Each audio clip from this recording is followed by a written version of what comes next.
Lagi ramai emang Anies. Anies ya. Teman-teman saya banyak yang mendukung Anies, pro Anies ya. Menurut Abang, beliau Pak Anies itu punya sifat kenegarawanan nggak? Sifat Dijawabnya bisa ngambang. Silakan Bang. Yang jelas visi ada. Visi ada visi ya. untuk ini ke konsep jelas Konsep. punya. Pengalaman sudah apapun gubernur gitu kan. Nah, yang saya mau lihat itu adalah dalam menyusun visi itu ke konfigurasi politik dan formasi politiknya. Nah, itu yang apa namanya, itu yang masih justru tanda tanya. Jadi itu yang membuat belum tergambar. Yang sebenarnya bukan hanya Anies, Ganjar pun terlepas bahwa dia diusung PDIP misalnya, tapi pada akhirnya kan harus dijelaskan juga visi itu bagaimana dijabarkan dalam konfigurasi politik dan formasi politik yang tidak sektarian. Ya, Assalamualaikum warahmatullahi wabarakatuh. Teman-teman, jumpa lagi dengan saya Ibrahim Aji Channel. Udah lama nggak ketemu dengan Bang Hendraji dan alhamdulillah hari ini kita bisa ketemu dan ngobrol banyak di acara peresmian Posko Negarawan. Sorry, spanduknya nggak kelihatan. Tapi ini sangat relevan dengan keadaan saat ini, yaitu banyak sekali yang sudah mendeklarasikan diri maupun yang dideklarasikan sebagai capres-capres atau istilahnya copras-capres. Apakah mereka negarawan? Kita akan ngobrol dengan ahli geopolitik internasional, sejarawan Dr. Hendraji dari Global Future Institute. Bagaimana kabar Bang Hendraji? Apa kabar? Alhamdulillah, baik. Nah, langsung Bang Hendraji, negarawan itu seperti apa sih? Gitu. Iya, negarawan itu adalah pertama dia harus punya masa politik. Ya. Oh iya.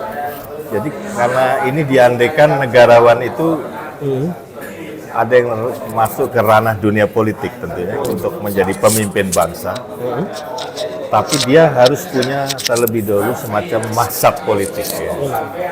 Nah, yang terjadi di dalam kepolitikan kita sejak 98 itu kan lebih menonjol aspek nasabnya dulu.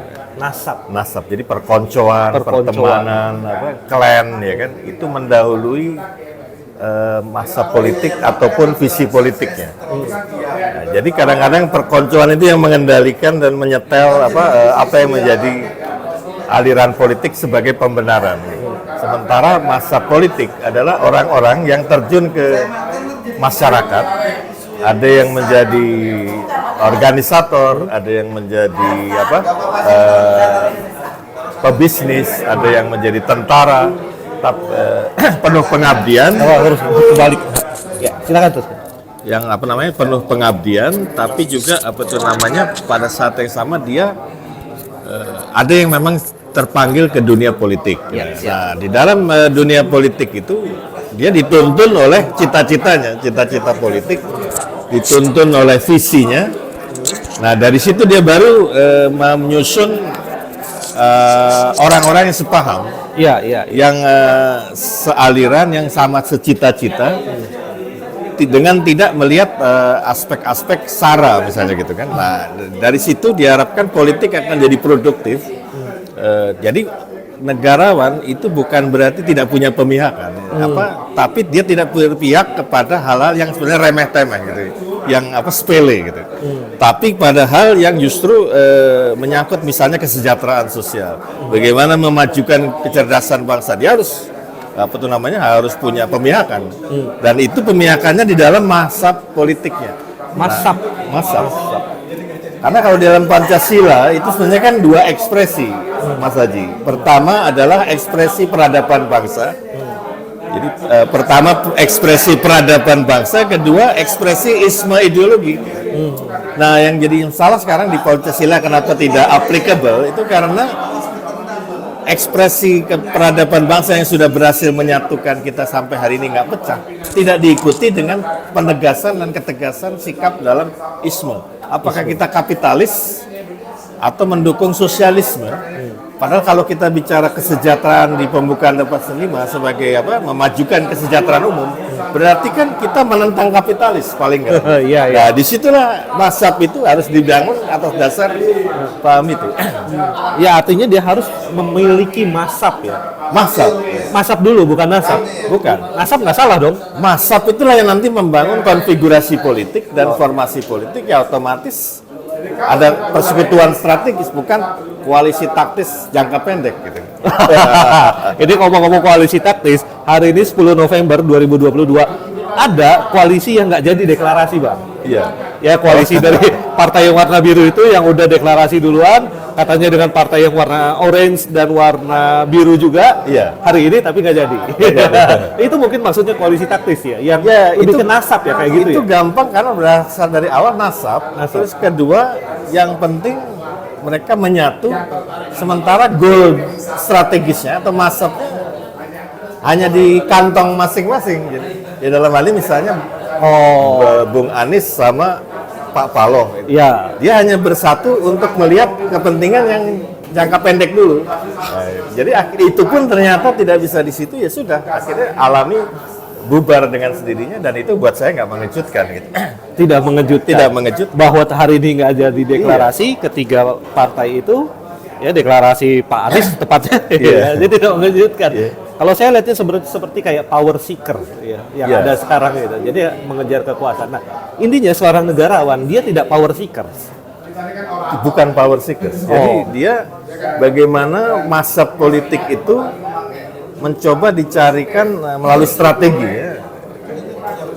Dan kemudian jadi praktek. Itu idealisme dan realita tidak bertabrakan, justru terwujud gitu. Nah, ini yang harusnya jadi landasan terbangunnya bukan koalisi taktis antar partai, tapi aliansi strategis. Nah, kalau itu visi dan mazhab tadi, itu biasanya kokoh karena dia otomatis akan menyusun barisan atau konfigurasi yang akan mengarah ke formasi politik, misalnya kabinet. Gitu. Itu tidak dagang sapi atau transaksional.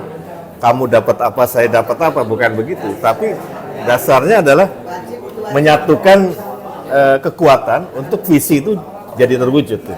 Dan tidak buru-buru. Kalau strategis itu, aliansi strategis harusnya tidak buru-buru. Ini kan koalisi taktis ini sepertinya buru-buru. Karena masih 2 tahun lagi sebenarnya pemilu itu ya. Ya, penuh ketergesa-gesaan dan tidak melihat jangka panjang. Jadi itu yang memang maka saya sering membayangkan kayak Stalin, Hitler waktu bikin Pakta Non-Agresi, yang dua-duanya meyakini 2 tahun ke depan itu akan pecah itu, tapi untuk jangka pendek kesepakatan itu sangat berguna buat masing-masing. Nah, ini yang saya kira koalisi-koalisi itu persis saya lihat di dalam Bahwa nanti juga akan pecah. Iya. Tapi Ya, untuk kita jangka akan juga pendek, ya. Untuk jangka pendek ya. entah kalau dalam konteks Stalin itu dulu sama Hitler sama-sama narik napas dulu kan, untuk sama-sama nyusun persenjataan, peralatan dan sebagainya. Tapi di dalam prakteknya kemudian kalau sudah sama-sama kuat pecah, tapi nggak apa-apa karena itu tujuannya begitu. Nah, ini tujuan yang itu pun kayaknya nggak tercapai. Ya, oke, Bang. Bicara soal negarawan, sudahkah ada menurut penerawangan Abang di Indonesia? Abang kan sejarahnya oke banget. Abang tahu Soekarno, Hatta, ada Tan Malaka dan sebagainya, Syahrir. Adakah ciri-ciri negarawan di para tokoh nasional yang beredar di masyarakat tadi? Karena panggungnya belum disiapkan, kalaupun ada nggak kelihatan. Tidak terlihat, dan karena setting panggung itu pasti ada jalan cerita kan? Iya, ya. Ada jalan cerita, ada ada tema yang sama, yang akhirnya kemudian mereka otomatis orang-orang yang sejalan dengan tema cerita itu akan muncul gitu. Nah, itu saya kira membangun sekarang ini lapis-lapis kepemimpinan yang potensial muncul alami itu yang harus kita upayakan atau kita dorong. Dengan cara berbagai cara, ya mungkin saya berharap posko bisa Posko negarawan. Nah, ini menarik karena posko negarawan ini menjadi pertanyaan besar ya buat saya. Nanti ngapain aja nih posko negarawan? Iya. Apa yang dia lakukan? Dia bikin training atau workshop atau sesuatu yang konkretnya apa yang akan dia lakukan? Sampai sejauh ini, karena ini kan baru juga. Iya. Jadi yang saya tangkap yang penting bisa menjadi house of spirit. House of Spirit. Ya, bayangan saya kayak host chokro dulu. Jadi potensi diharapkan muncul secara alami, dan selebihnya proses ya bukan di posko itu dong. Tapi di masyarakat. Saya ingat waktu ya saya tadi kan singgung Maruto dan Maruto. apa? Oh, Bukan iya, Darus iya, mana, iya. Think tank itu ya. Nitimiarjo. Nitimiarjo itu. Yang terbangun justru anak muda yang akhirnya tanpa sadar itu membangun lapis-lapis. Even awalnya ya, Syahrir Amir pun dari situ.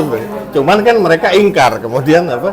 Ya, tapi dengan Soekarno-Hatta di satu sisi dan anak-anak muda yang di Komite Van Aksi ini tetap terjalin dan itu yang menyelamatkan Republik sehingga skema Syahrir Amir yang pro Barat dan pro lunak kepada Belanda bisa dinetralisir.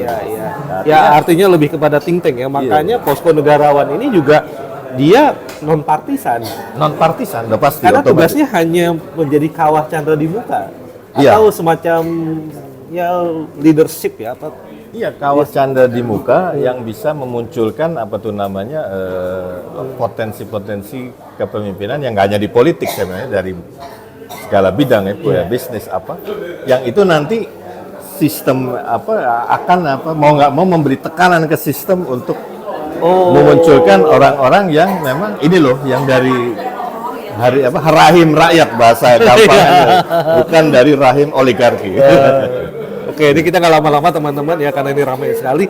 Nah, ini mungkin yang terakhir nih Bang. Iya. Ini tapi nggak usah takut atau nggak usah gimana ya, bikin santai aja. Lagi ramai emang Anies. Anies, ya. Teman-teman saya banyak yang dukung Anies, pro Anies ya. Menurut Abang, beliau Pak Anies itu punya sifat kenegarawanan nggak? Sifat Dijawabnya bisa ngambang. Silakan Bang. Yang jelas visi ada. Visi ada, visi bahwa untuk ini ke konsep jelas punya. Pengalaman sudah apapun gubernur gitu. Nah, yang saya mau lihat itu adalah dalam menyusun visi itu ke konfigurasi politik dan formasi politiknya. Nah, itu yang apa namanya itu yang masih justru tanda tanya. Jadi itu yang membuat belum tergambar. Yang sebenarnya bukan hanya Anies, Ganjar pun terlepas bahwa dia diusung PDIP misalnya, tapi pada akhirnya kan harus dijelaskan juga visi itu bagaimana dijabarkan dalam konfigurasi politik dan formasi politik yang tidak sektarian. Nah, ini penting. Karena sektarian bisa dalam konteks keagamaan, bisa juga nasionalis yang apa sama-sama sektarian. Jadi ya makanya itu kenegarawanan itu harus dilihat dari situ nanti.